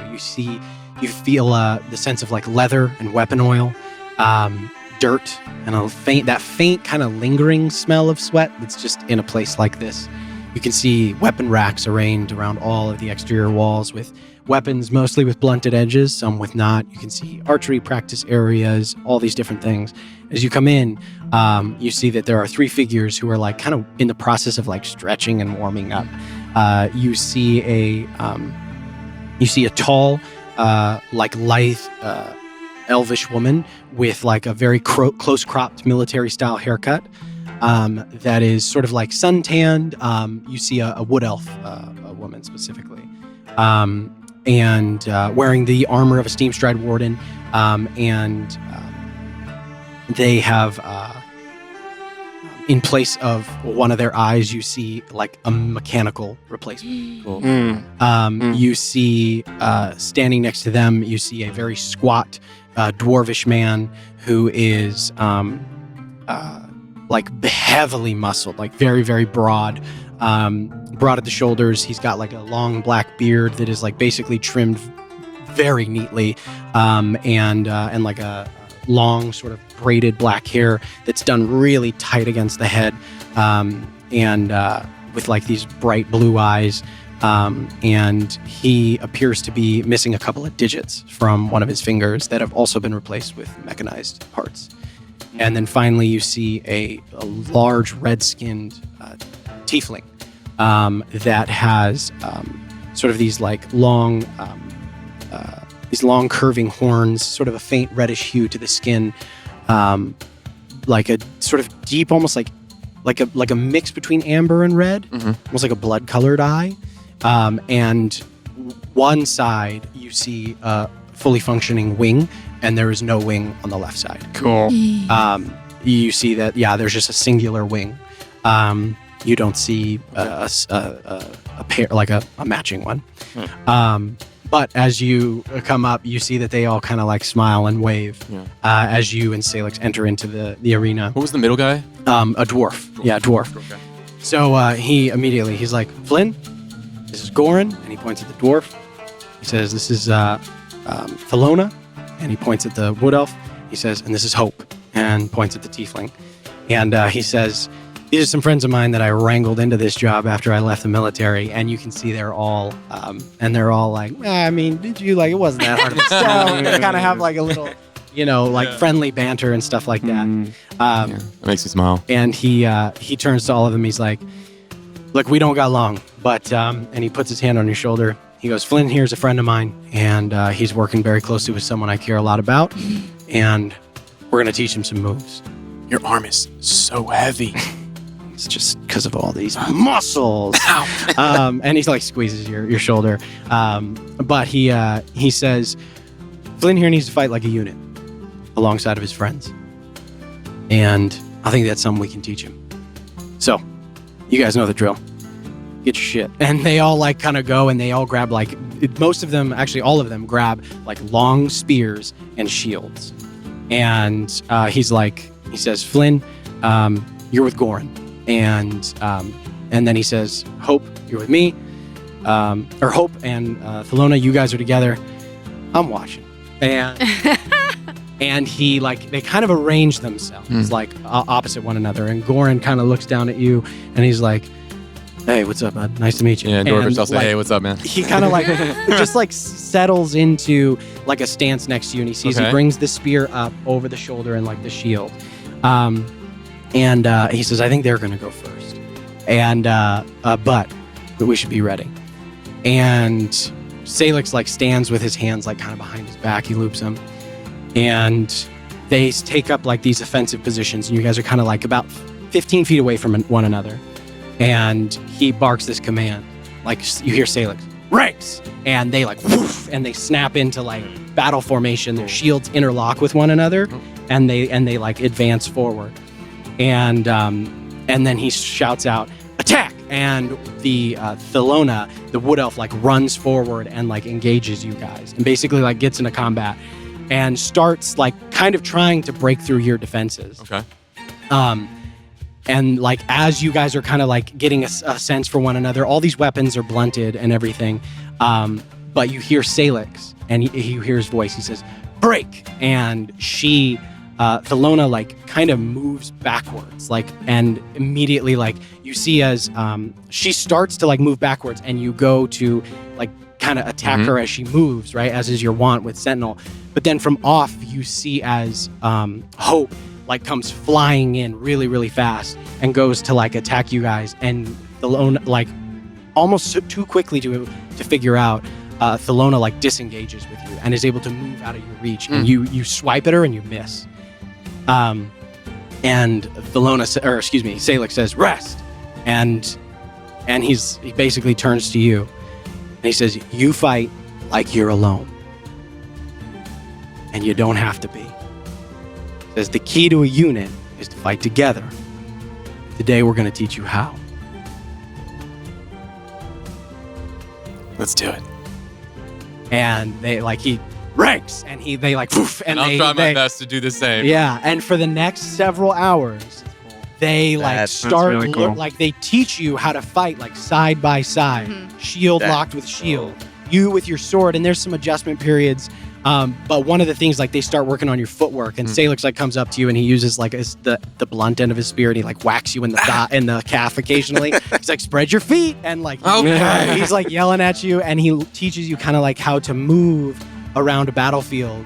And for the like all day, like at this point, like, and people come and try to get Salix's attention. He's like, "Just push it to tomorrow." And he like over the next 8 hours, like little by little, you learn Strider stance and learn how to move and act in accordance with somebody else to disengage and move around the battlefield in a new way. And that is how you spend the next 8 hours. Cool AF, bro. That was sick. Fucking cool. As like Salix just like hammers commands at you all day until it becomes rote and like habit. And you pick up on it really quickly. And like you guys switch partners a bunch, like like sometimes to compensate for like the differences. He put you with Goran because of the similarity in height at first, but then he like switches you with Thelona, and then he switches you with Hope. And Hope actually fights with her one wing. It's kind of sick. She like she like snaps out and bashes people with it. That's cool. But you guys learn how to like navigate that situation. But after about 8 hours, beat down, tired, gritty, and sweaty, eventually Salix calls for a rest. I think I got it. I think so too. You got it sorted. You got good footwork. You knew the basics. We just had to tune things up a little bit. Yeah, this was awesome. Thank you. Do you want me to give you anything? I mean, you've been with my sister for a while, and it sounds like you've all looked out for one another. Keep at it. That's all I need from you. You got it. You guys share like a warrior's handshake, and he's like, "All right, I gotta get back to work." Doesn't look at a watch. I don't know why. I have a watch. He doesn't have a watch. A little watch but popped he out of his kind of mouth. he kind of looks. Yeah, he kind of looks out Yeah. at the like setting sun, and he's like, "I miss this part." And he like turns to you, and Come back anytime. And like over the course of the day, like you get to meet these three Yeah. people, and you learn a little bit about all of them. In one way or another, they were all veterans that served with Salix at different parts along the war front, and all of them had injuries that prevented them from continuing their service. And Salix brought them all here to serve with him. And they almost all of them are participants in the same program that gave Salix his arm, through the Bright Gear Academy, which is like a special government program. Yeah. So As we're walking back, I'm sure you have a ton of stories. mhm. Love to hear them when I have time. I'm sure you got a bunch too. You've been Yep. traveling with Thessaly for any length of time. Yeah. I also have some other stories with some other friends of mine. I'd like to tell you those too. I'd like to hear them. Maybe you can meet them. Teach them Maybe. this. I feel like there's going to be some changes going on. Yeah. In the collective I'm a part of. Iron Light. Yeah. Okay. I didn't know if you knew. You mentioned them. I looked up a little bit. Yeah, about 'em. we just got back from Adolfsfeld recently, and we pat the shoulder, kind of helped keep that place safe. Good. Along with some soldiers from here, but things are changing, and I feel like stuff like this. I mean, there's a lot of us, but it's a direction that I'd like to go into. Well, I've heard the reports, and it seems like whatever public perception was, at least to the people that matter now, Yeah. I think that perception's changing a little bit. The people did a good thing. You should be proud. I am. Good. Just want to make sure I remember too, so it doesn't happen again. All we can do. Got some books for that, and I'll pat my backpack. But yeah, and maybe when my duties here lighten up a little bit, I can either go or send one of my people. Yeah, we have some stuff we can teach you too. I don't doubt it. Seen some of it. We got a bunch And of books full of it. He remembers like the battle with Boston. He was there. He saw some of what you could do. So, and you guys kind of, you walk back As we walk together, back. swapping stories. And eventually you part ways, head back towards the Monarch's residence. Yeah, head back. Beaten, bruised, Yeah. definitely in my calves. Jeez. Oh yeah, you got some welts for sure. He Yeah, hit from you him hard, slapping dude. and from He hit you hard. Like because it's like Yeah. it's a discipline thing. Yep. Yeah. And And but- I'll head back. you head back as the sun kind of begins to set and the evening begins to take hold. Yeah, and I would like to. I don't know who's back when they get there, but if no one's back, or regardless, I'd like to kind of get set up, and I will bring out a box that I've Okay. got recently. Okay. Kind of either wait for the rest of the crew to get there, Okay. or Cool.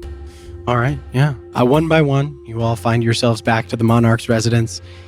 Seeker, after having completed your ritual, and as the evening wears on, you all find your way back in, and eventually kind of all find yourselves together as you guys gather together in someone's room, I presume, or something. there might be like a foyer. Yeah, Yeah. there's some places like you guys Sitting room. kind of Yeah, one by sitting room. one. Yeah. I imagine like Seeker probably arrives first because you got to the temple relatively early in the afternoon. So you get there, you can take a short rest if you'd like. It won't help with your Yay. exhaustion, but you take a little nap and then wake up. And order some of that sticky bread and ale. yeah. And here, Jordan, for your hard work. Take this. Jordan! Peace, Platinum. 4 platinum. You guys made more in the last week off of you guys than in, then followed by probably Thessaly and Kellic, and then probably last to arrive is Flynn. And you come upon them. There's kind of like a commons area that joins like all of the disparate like dignitary rooms and things like that, which is where you guys are currently. But yeah, you guys all kind of convene at the end of the day, and gather together, all except Olma, who is still in Sunploom. Yeah. But as you guys come together, what do you guys do? Hey guys. Hey, how is everyone? All right, you look. You've been busy, huh? Yeah. You both look a little. Work for where? Uh-huh. This was supposed to be kind of time off from that sort of Agent thing. Right. of There's no time off, baby. exhaustion. Yeah. Continue. No. Actually, Thessaly, Salix helped me with some stuff. Oh, he did. Hopefully that's okay. Of course. Why would it not be? I don't know. I mean, he's a busy guy, but he seemed to spend all day and kind of helped me. I think I learned some new stuff that should help us. So I mean, he's a grown man. He can run his own schedule. I would certainly hope so. yeah, what'd you guys get up to? We sort of went on a little date. We had a nice night. Very nice night. And then we went to Sebastian Sundries today. Also had a lovely breakfast, walked around town. The city is very beautiful. I really didn't get to see much of it last time I was here. It was nice. Didn't notice. Wait, I wait, blush. what? Two people took a day off, and 2 people are exhausted. Did you say you went to Sebastian's? Yes, Oh, I met Sebastian. you did. Did you notice he talks like me? Oh, is that what that was? I could not place it for Right, the life of me. Yes. Are you from the same place? He grew up where my grandmother grew up. Oh. Well, that explains the fascination. Well, then we definitely have to go back. Yes. Visit. Oh, What did you guys Sorry. get there? I'm gonna pull out the spices and the herbs like Aw. like you like tea, Lovely. and they had this. I don't know if it was brewing. I could smell it, and Oh, this is from where my grandma's from, so we should make it. that'd be grand. Yeah. He was explaining it through a lot of words and supposed to do stuff and make you feel good, but I don't know. It smells good. Tea always makes me feel good. Mm-hmm. So he sells spices. No, And magic magic. Yeah, too. magic supplies. Mhm. You know, I'll have to remember that. Incense and candles. Sure, you probably would the enjoy it. biggest magic shop in town. Oh, okay. Yes. Got an eye that's like emerald, I think. Mhm. Wait, what'd you do? Oh, I did my ritual. The You one what? Mhm. That's why I'm so tired. It was a full day. Wasn't? Did not stop. Are you alright? No, I need sleep. Was it successful? I mean, yes, I'm over. Yes. Hey, Seeker. Yeah. So that means. So, suppose you deserved it after. exactly. Yes, and there was a priest there, Sanctus Cantial, that was kind of pompous ass, Hmm. and There's no need for that, especially when and- you have such an artifact of Laurus. And Some bring it people to them. consider it a requisite of being a priest. Kind of on track recently with our past. Yeah. encounters. That's fair. That's true. Yeah. but I'm now a Sanctus Vatria. It's like the right hand and left hand of Laurus. One goes out and does stuff in the world, and one stays in. You're the right hand of Laurus. I don't remember which one it is actually. I don't know Oh if it's my- the left or Kelly, the... do you know this? You know- Oh my! I never ever would have thought that there would come a day that you'd outrank me in the temples. Do I outrank you? No. Right? Certainly. Give him an order. You're among that of a I don't- Ka'a, like me mother. Wait, do you think I can? Yeah, do it. Try it. No, he does not have to take order. Make Seeker. make me some tea. Gideon, Could just ask. Okay. Okay. Oh, speaking of stuff. What did you do? Well, I went to You a. told us a little. Well, yeah, I went to. Well, yeah, Salix helped me with something, but that was today. Yesterday, I actually I went to a shop too, similar to Sebastian's. It was called the Inky Black Kettle, and there was a lovely gnome, and so I have to remember I need to go back there because I dropped off something and it's getting worked on. So we just need to come back here eventually. But I also got something else for everyone. Oh. And whenever we see Oma, where is Oma? Oma went home. Yes. Okay. Yes, Yeah. I think and we'll she's have gonna- to either go collect her or We might have to. Well, that shouldn't. Well, you that's, have, somebody can go. Yes, we You She have- lies We- closer to your ultimate destination. Hear a voice. What? Speak from behind Who's- you. Is that, What? is that Oma? Pardon? Did you hear that? I Like a physical voice. I like turn speak around. from Yeah. behind you. Yeah. Yeah. turn. Oh. And you see a figure standing there. You see completely hooded and completely hooded and robed, like a deep sort of like green brown cloak that like you almost can't see them because the cloak itself like blends with the Oh. surrounding behind her, almost like camouflages exactly. So like if you tilt your head, you can't quite see it. And this figure like reaches up and pushes back the hood, and you see a delicate sort of like a delicate face that comes down into a very, very pointed chin. You see these long, sort of curving, pointed ears that come upwards and away. and 2 onyx black eyes with no discernible pupils or irises, just completely black, that like shine with kind of an unnatural light.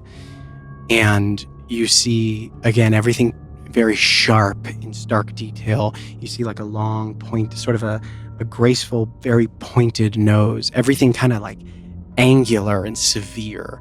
The cheeks are kind of like hollowed and sunken in almost, with these like pronounced cheekbones that come up and away. Reminiscent of a fae we Yeah. just met. A bit. It sounds a little bit Silverwind familiar. is out. Like, I'm yeah. not- Oh, yeah. I would say, Yeah. like, Oh, yeah. You after guys. this whole day, I'm next to Seeker, and I draw rank, and I pull my sword, I put it up on my forearm, Uh-huh. I shield up, and I like slide next to him. Cool. All right. So you 2 do that. What do you do? I'm conflicted. Okay. Well, because the last time something like this happened, it was Flowers trying to talk to us. No, I'll go on Seekers on your right.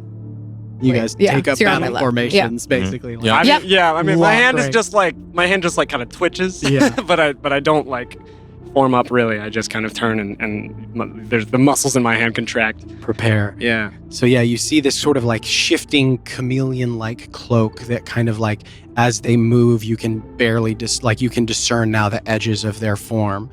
As they reach up and pull back a hood, you see like hair that almost looks like itself strands of like mineral. Like it doesn't look like hair. It's almost like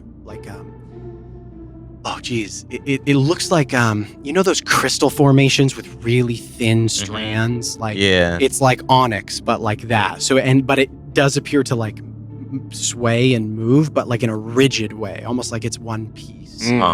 Gross. You see also like kind of up at the edges of the face and kind of going back from those cheekbones, you see like you know when rocks like sunlight hits them and you see the like minerals suspended in them. You see that kind of like going away from the cheeks and like back towards the ears as they blend in with this like crystalline structure of a hair.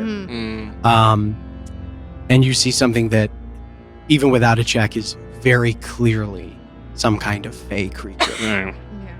that stands here before you. She sees you all, like, cannot pull a defensive posture. Mm-hmm. I mean you no harm. I've only come to deliver a message. From whom? How'd you get in here? Tell him we still have time. We just made the deal.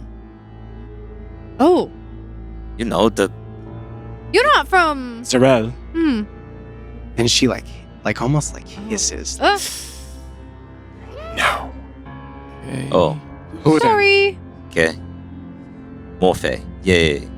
I've journeyed to this hateful, and she looks around at like all the opulence around you and the buildings and the structure, and like just like sneers at the city that they are in. Mm-hmm. How I've come to be here, that is for me to know. But I've journeyed here to deliver a message on behalf of one whom I owe greatly.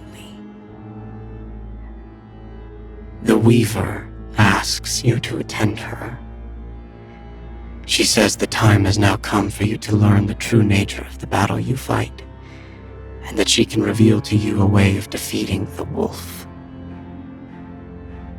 She knows his secret, where he has hidden the means to his undoing. The factory. Corvin? The wolf. Where his soul is. Who's the Weaver? She is known by many names. Thalnora, the Weaver, the Witch in the Wood, In the woods. Oh, You know who this is? we. the Red Lady. She is known by many names. Grim told us a bit of the ghost story. Oh. Back when we were headed to the monastery.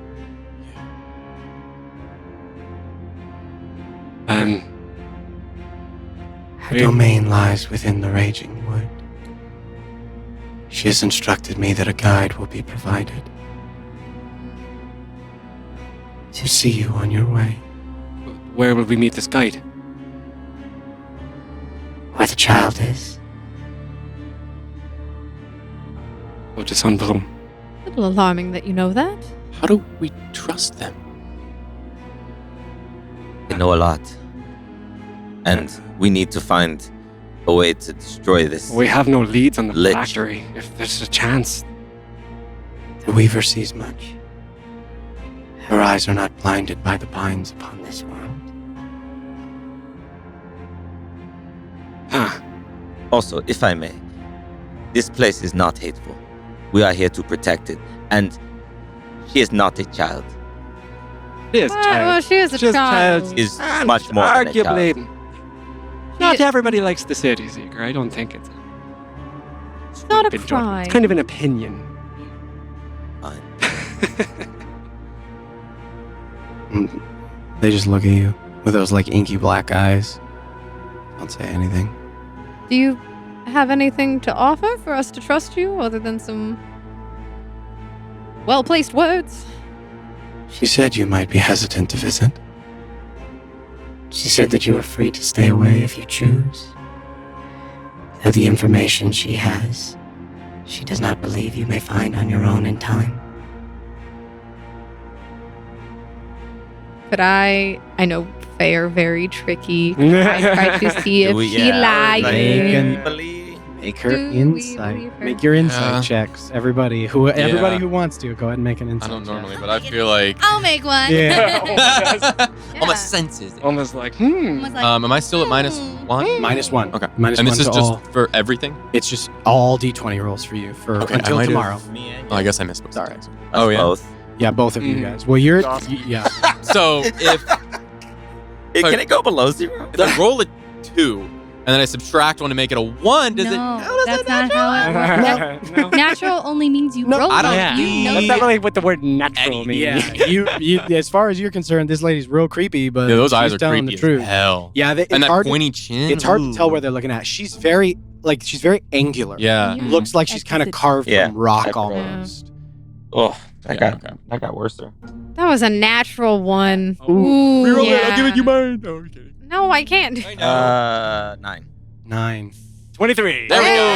There we go. Okay. Let's go from here. The rest of you, like, her face is so bland, her expression so severe, it's kind of hard to tell. They definitely sound angry. They Mm. don't like being here. You, one, this is a fey creature and is Mhm. bound by their words and Yeah. what they say. Lies are very difficult for fey to utter, but not impossible. Mhm. There is definitely hidden meaning in their words. They're trying to get away with saying the least amount possible. With a 23, though, they hate being here. They also loathe this creature of which they speak. Oh. They do not like them. The Weaver. The Weaver. There is like What? hatred in this voice, which in a way is kind of confirmation that they're telling the truth. Right. Because like the hatred and the venom that you hear in their voice and the way they said like one whom I owe greatly was like with almost like shame Yeah. and like Regret. Venom. Yeah. Free me they from this.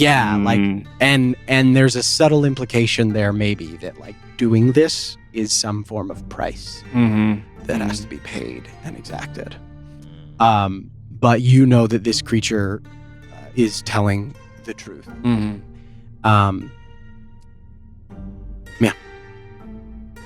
And when does this guide plan on meeting us? Tomorrow, at the rising of the sun. And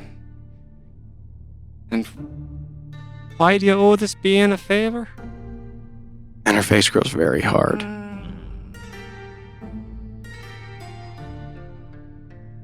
Because that is what she deals in. Worried you were going to say that. Well, I could hear this Weaver out. Don't have to give them anything if we don't trust their information. Absolutely not. No, but we can go and we need to go find Olma anyway. We need leads. This is the only lead we have. Is the Weaver a divine being? An archfey? Neither. Hmm. Something older. Oh. Right. Hmm. We keep hearing that lately. Something older. When Zarel was talking about the cataclysm, the coming disruption, he mentioned one other who knew things that the rest didn't know. He did. Bit of a jump, but Well, if it's only one other person and all right. I don't know if it's part of your favor, but you can relay that we will attend the Weaver tomorrow. She knows. no. I don't like that.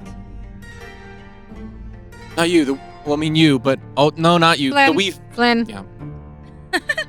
I don't think they'll take offense, then. It's the jaw. It's all of it. Their expression never changes. Like they just look at you with those like No inky comment. black eyes, and like they don't move. Like they just It's like they pull my they don't shield up they and don't block. blink. I just blocked the line they of don't sight. they don't blink. They don't shift. They don't move. I do that. Like and literally as still as a stone, and all of their movements are kind of like very like precise and like Mechanical. almost. Mhm. It's very odd. All people are humanoid, Flynn. I know. I'm sorry. I didn't mean to say it. It's true. It is true. Hey. Thank you. Thanks the to Phil. you. Anything else you need to tell us? Hopefully you no longer Safe owe. passage. You are released from your duty. Have a good rest of your life. Okay. Bye-bye. Do you want do you want some platinum? The hood, No, I the hood comes